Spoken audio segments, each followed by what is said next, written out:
Rise and shine, mga ka-RSP! Narito na po ang gabay, patnubay, palala at prediksyon ni Master Hans Kua ngayong araw ng Tuesday, July 8, 2025.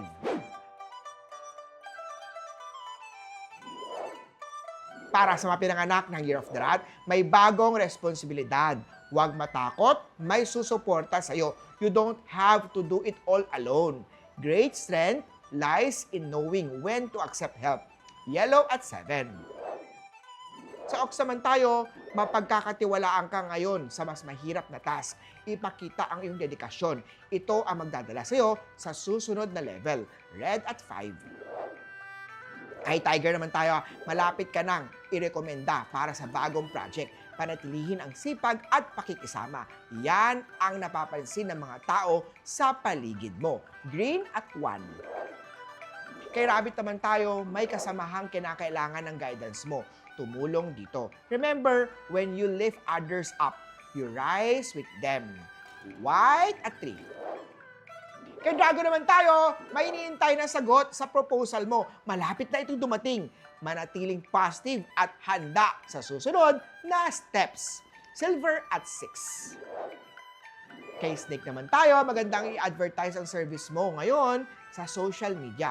Maraming naka-online. Sulitin ang pagkakataon para lumago ang iyong network. Blue at 4. Ito naman, Care of the Horsey, may chance na papunta sa leadership role. Ipakita ang confidence at iyong kakayahan. Handa ka sa bagong responsibilidad. Purple at 2. Kay Goat naman tayo, may mareresolbang technical problem. Ikaw ang susi. Manatiling kalmado at focus sa pag-aayos sa detalye.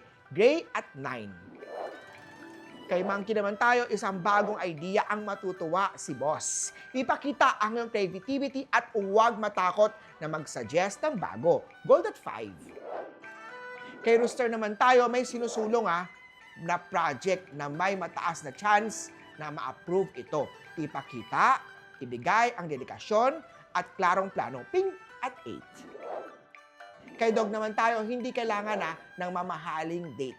Sapat na ang ulan, saa at mahigpit na yakap. Green at 6. Kay Pig naman tayo, may darating na bagong kliyente o customer. Gamitin ang pagkakataon para palawakin ang network at business. Blue at 7. Muli po, ito po yung mga gabay, patnubay, palala at prediksyon lamang ni Master Hans Kua. Nasa inyong mga kamay nasa lalay ang inyong tagumpay. Kaya always be positive at i-claim ang mga swerte, mga ka-RSP.